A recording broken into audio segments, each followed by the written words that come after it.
Hi everyone, it's Bina 007 back for a 10-minute movie review, except today I'm going to talk about Industry Season 3, so a TV review which is going to be filled with spoilers. So if you're in the UK, and very unfairly as this is ultimately a BBC production, you have not yet seen Industry, please do not listen. If you're in the United States and you've watched Season 3, please continue.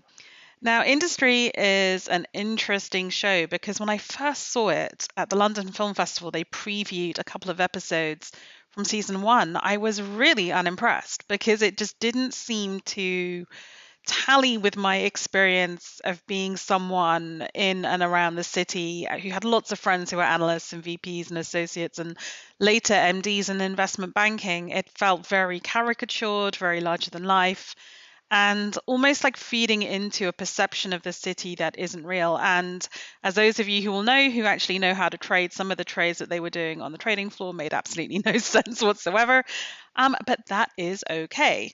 As it matured, so I kind of watched season one almost just to see what happened to it. As it went into season two, I found it to be the most compelling TV out there. It was up there for series to me like Chernobyl and True Detective, the latest season of that, where it was just doing something deeper and more profound on the level of character and psychological explanation of why people do self destructive, horrific things to each other. And in particular, in season two, the relationship between Harper Stern and her mentor, Eric Tao, I felt just took us into the bowels of hell of these two characters and was so deep and so profound. And so I approached season three with real excitement, and I am delighted to say that this season lived up to all expectations. So to take you back to the beginning, this is a series set in a fictional investment bank called Pierpoint, and it has allowed us to follow various young analysts as they move up through the organization and get involved with various people. It is very explicit around sex and drugs and exploitation. And this season has taken a slightly different approach because we start with something happening on a boat with Yasmin. So, Yasmin is a very spoiled rich kid that we have seen with a very difficult relationship with her patriarchal father. And we've seen that a little bit in the background of earlier seasons, but this season is really about Yasmin, played brilliantly by Marissa Abella. And if you haven't seen the Amy Winehouse biopic, Back to Black, please watch it, if only for her performance, because it's incredibly strong. And in this season, we see Yasmin's father die on their yacht. He has been having sex in her room with one of the members of staff. And it's only as we get through the season that we realize what really happened. Throughout the season, Yasmin is going to be hounded by paparazzi. She's lost her family. She could be on the hook and litigated against with. It's a real Me Too movement. Her father has turned out to be this horrific sexual predator. It's hinted in the final episode that it could even be with underage girls. And she is fighting for her life. She's fighting to know what to do. And as we've seen in previous seasons, Yasmin is very pretty. She says herself she's very good at making people fall in love with her and think she's in love with them. She does not know if she has ever been in love. And actually, I think we can hold on to that at the end of this season. People talk a lot about Harper Stern potentially being a psychopath, and I will get into that. But I would argue that Yasmin is also so deeply damaged by her childhood that she also, in some ways, does not know how to feel.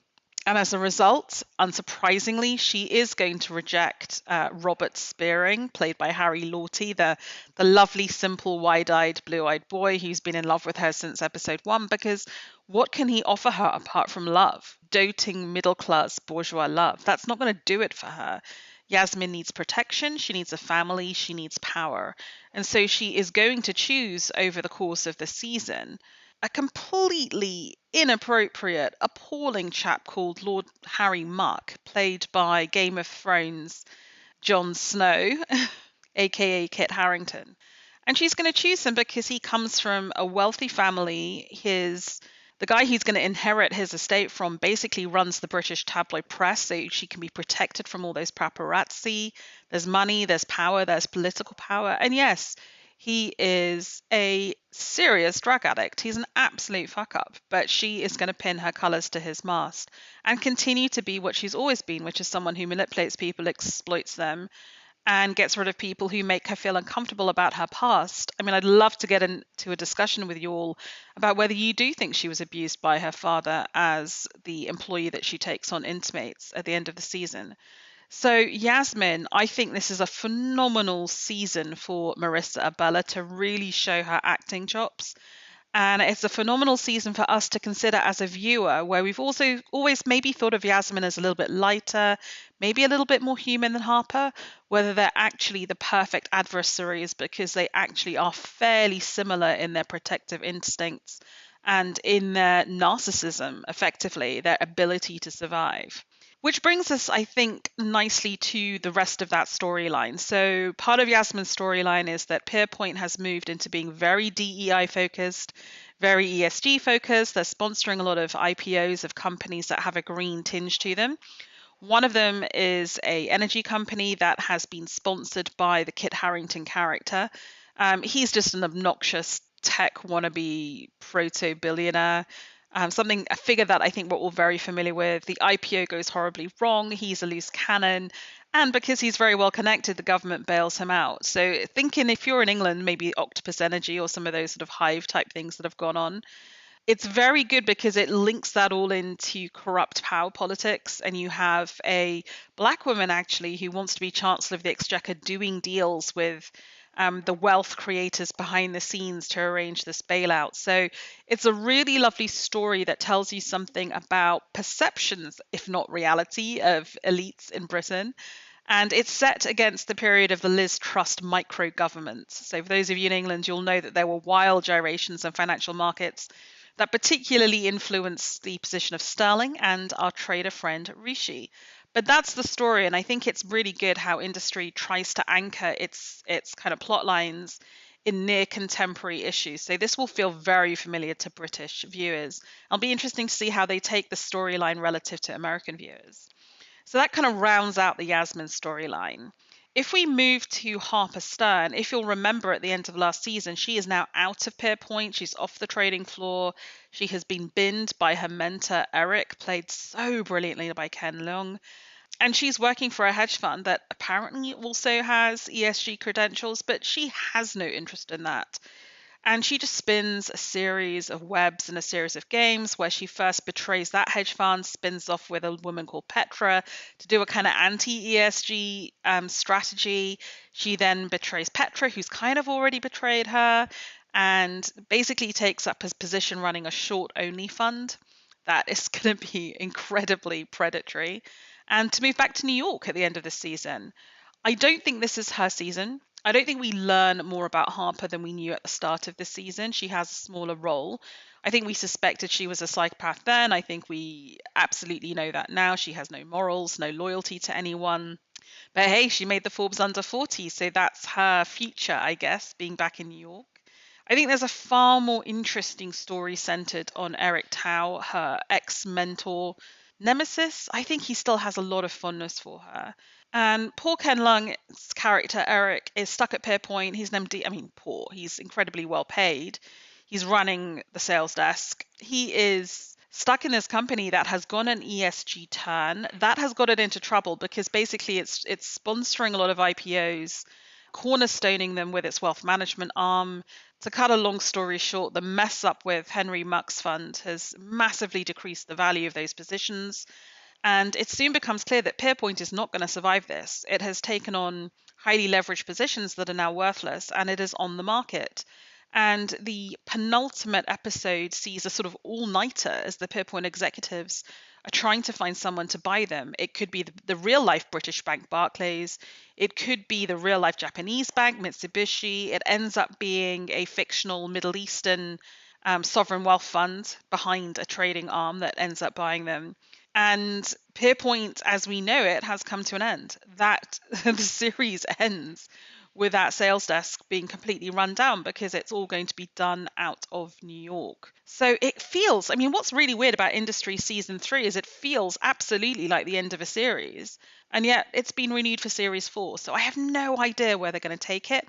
That kind of excites me, but it also makes me feel a little bit like Shogun, where I feel this was a good place to stop. You did not have to carry on. Eric Tao, what is his arc this season? Actually, it's also, along with Harper, it's almost like they're symmetric, aren't they? If Harper's story is smaller, then so too must Eric Tao's be. He is going through a divorce, he's out on the tiles, he's having indiscriminate sex, he's taking a lot of drugs, but he's still sharp, right? He's still trying to play the game. It's a very kind of poignant and moving scene at the end of Industry season 3 where he looks at a wall of photos of young analysts who've come in and sees his younger self. And yes, he's been paid off 20 million over 48 months, but you kind of wonder what his life was for, what's his legacy. And as much as Industry was meant to be about the analysts and their journeys, I think actually the most compelling character over those 3 seasons has been Eric. It's a towering performance. It is a performance that just shows you how much acting talent there must be out there that doesn't get the chance to shine. And I'm so pleased that Ken has finally got this role and can really shine in it.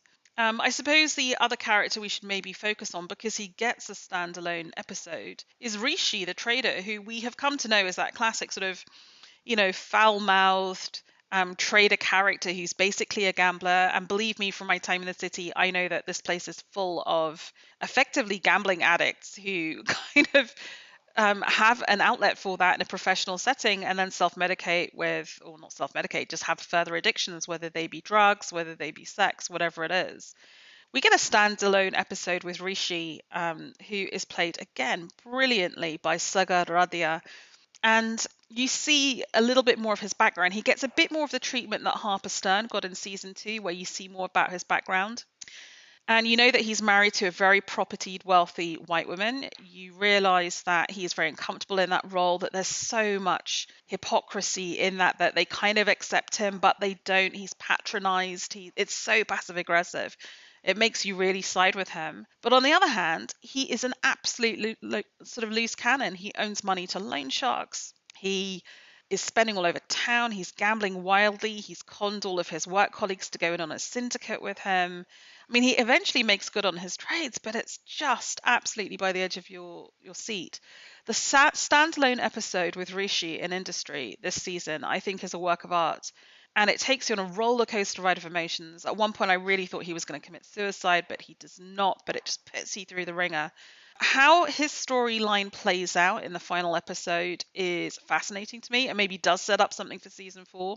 I found the kind of the murder of the wife maybe the only thing that, I mean, so much of this is caricatured and doesn't ring true, but that really didn't ring true to me. But what do I know about illegal money lending? Maybe this sort of stuff does happen. But I really loved getting to know Rishi more and seeing the pressures and the depth and just, a human being just absolutely clobbered by addiction, and very serious gambling addiction that the city has taken and exploited because it makes him a good trader.